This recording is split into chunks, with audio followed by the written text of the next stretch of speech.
Bonjour, on a le plaisir d'accueillir pour cette nouvelle émission un artiste de variété française et de pop lyrique aux capacités vocales assez exceptionnelles. Ce performeur, c'est Amaury Vassili. Bonjour Amaury. Bonjour Stéphane. Alors, je crois qu'au niveau du chant, vous étiez plutôt précoce. Oui, on peut dire ça quand même, hein, parce que je me suis mis très tôt. Et c'est un peu grâce à ma maman tout ça. Et après vous avez fait des concours de chant, qu'est-ce qui vous a attiré c'est par votre maman ou c'est vous qui avez vraiment envie de montrer votre talent C'est un petit peu les deux, c'est-à-dire que je cherchais à trouver ma place dans les différents. Voilà, vous savez, quand on est enfant, on fait toujours plein d'activités. Oui, bien sûr. J'ai fait beaucoup de sport, j'ai essayé plein d'instruments de musique, et puis j'étais pas encore venu à la voix. Et finalement, un jour, ma maman a trouvé justement un centre de comédie musicale, une petite école de comédie musicale, et ça regroupait le chant, la danse, les arts du cirque. Et donc vraiment, je me suis épanoui dans cette école. Et depuis, finalement, après cette école, j'ai essayé d'évoluer voilà, en faisant des concours de chant. Alors je dirais que comme certains ont le match de foot le dimanche, moi j'avais les concours de chant et je retrouvais les copains chanteurs aussi. Et il y avait cette petite compète parce qu'on cherchait évidemment à être si ce n'est le gagnant, le mieux placé. Eh oui, Voilà. oui. Donc voilà. Et puis ensuite, bah voilà, c'était l'époque des castings. Et est-ce que vous vous souvenez de votre première apparition télé? Ah bien sûr, puisque c'était chez Pascal Sevran. Mhm. Donc j'avais 15 ans et demi, un truc comme ça, et je chantais une chanson de Mike Brandt puisque c'était une émission spéciale Mike Brandt.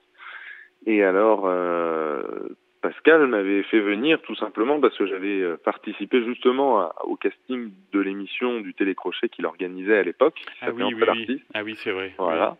Mais j'étais un petit peu trop jeune, c'était 16 ans la limite, et bon voilà, en fin de journée au casting, on était deux jeunes de 15 ans, il a fallu qu'il en choisisse un des deux, ça n'a pas été moi. Et finalement, il m'a dit, mais écoute, je te promets, tu reviendras chanter dans l'émission Chanter la vie. Alors évidemment, on sait comment sont les promesses de ce métier. Oui, Elles oui. peuvent être juste comme ça, voilà, dites comme ça. Et finalement, avec ma mère, on est revenu quelques fois après ce casting-là à l'enregistrement des émissions Chanter la vie. Et évidemment, il m'a aperçu dans les couloirs, justement, dans le public. Et ce qui a fait qu'il ne m'a pas oublié finalement. Et un jour, voilà, on a pu recevoir une proposition pour venir chanter. Alors bon, j'ai pas été le premier sur la liste pour le choix de la chanson, hein, donc j'ai même été le tout dernier. Mais pour autant, c'est un challenge que j'ai relevé, je pense, avec brio. En tout cas, ça s'était super bien passé à l'époque. Et alors, comment vous parvenez à sortir votre premier album, donc Vincero, en 2009?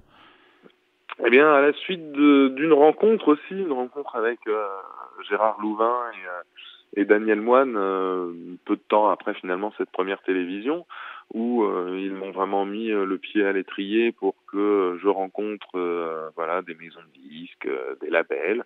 Donc j'ai commencé par Universal AZ Music. Alors à l'époque, c'était Valérie Zetoun, Ah oui, le oui. directeur du label, et on avait du coup fait un petit single en duo avec une chanteuse. Et puis finalement, c'est Warner, en fait, puisqu'on n'a pas arrêté de chercher, voyant que c'était pas l'extase à ce moment-là, on a cherché un peu ailleurs avec cette envie de développer une image de ténor, puisque j'avais une voix avec des intonations qui se rapprochaient justement de la musique classique. Et donc forcément, j'ai trouvé mon registre et j'ai pu séduire du coup Warner Music avec cette proposition-là. Et donc, on arrive en 2009 avec ce tout premier album, Vincero, qui a été ponctué que de belles rencontres, puisque j'avais travaillé avec un grand auteur-compositeur qui est Davide Esposito, Ah oui, bien sûr. Oui. avec qui je travaille et avec qui j'ai collaboré encore pour ce dernier album, finalement, près de 12 ans plus tard. Voilà, nous travaillons encore ensemble. Les albums suivants, donc en 2010 et 2012 aussi, ont été de beaux succès.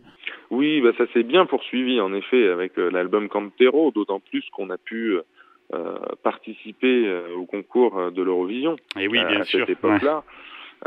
Et c'est vrai que c'est ce qui nous a aussi donné mise en lumière adéquate pour défendre au mieux les albums d'après. Donc c'est vrai que le début de carrière a été très très chargé et on a vendu beaucoup de disques. C'était un petit peu les dernières années où ces volumes-là étaient possibles pour un artiste de mon registre. Justement, je crois, Amaury, vous le définissez un peu cet album comme un retour aux sources. Je me suis évidemment inspiré des 3 premiers albums de ma carrière qui étaient totalement donc dans ce registre classique pop. Et voilà, je suis passé par d'autres étapes dans ma carrière, notamment voilà un album hommage à Mike Brandt, un album de reprise de grandes chansons des années 70. Voilà, il y a eu plusieurs concepts, mais pour autant, j'ai jamais autant pris de plaisir que dans celui qui me colle le plus à la peau, c'est-à-dire le lyric pop. Et donc, ça me paraissait très logique de revenir un peu sur cette période, d'autant plus que ma voix a pris une certaine maturité. Et de l'expérience évidemment. Donc fatalement, il y avait encore plus de plaisir et de défis au travers de la réalisation de cet album. Et c'est un disque de rencontre aussi, puisqu'il y a les duos. Alors ça a été évidemment un album aussi où il fallait incorporer de nouveaux ingrédients et ces ingrédients-là pour moi c'était justement les duos. Parce que j'ai jamais eu la chance d'en faire beaucoup dans ma carrière. Voilà, sur des albums après d'autres artistes, oui évidemment, mais sur mes albums, je n'en avais eu que très peu. Donc j'ai souhaité faire appel à des personnes que je connaissais déjà et qui étaient pour moi un petit peu des valeurs sûres de mon entourage, parce que on n'a pas toujours 36 millions d'amis dans ce métier, mais pour autant les gens qui vous correspondent, il faut aussi justement partager des choses fortes. C'est ce que les artistes ont la chance de pouvoir faire, c'est de partager. Et quand j'ai pu contacter du coup Chimène, elle était déjà venue chanter avec moi. Chimène Badi, je veux dire, évidemment, elle était déjà venue chanter avec moi à l'Olympia. Et donc là, se retrouver sur un titre, sur mon album, 11 ans plus tard, je trouvais ça assez chouette. Et elle est très naturelle. Et, puis elle a une voix extraordinaire. Un peu comme on l'imagine. Et voilà, évidemment. Alors après, j'ai pensé à elle, pourquoi ? Parce que j'avais une chanson qui était notée sur des petites listes et notamment dans les chansons de duo. Voilà, moi à chaque fois que j'entends une chanson qui me plaît, je la note quelque part en général. Et donc cette chanson The Prayer que j'interprète avec Chimène, elle a été chantée initialement par Andrea Bocelli et Céline Dion. Et évidemment, quand on pense à une chanteuse pour ce type de chanson, pour moi il fallait absolument que ça se détache de la voix, de la comparaison qu'on pourrait faire avec la voix de Céline Dion. Et en France, finalement, Chimène Badi, c'est un peu la voix française qui est vraiment avec une intonation de voix très différente, un timbre particulier, chaleureux, exotique aussi un petit peu. Oui, une vraie signature vocale. Une vraie signature vocale, exactement. Et en plus d'être une belle personne, voilà, ça complétait évidemment le tableau. Et puis il y a eu évidemment d'autres participations, Davide Esposito, Victoria Sillo, qui est une jeune chanteuse que j'ai rencontrée assez récemment sur un plateau de télévision, juste avant l'enregistrement de l'album.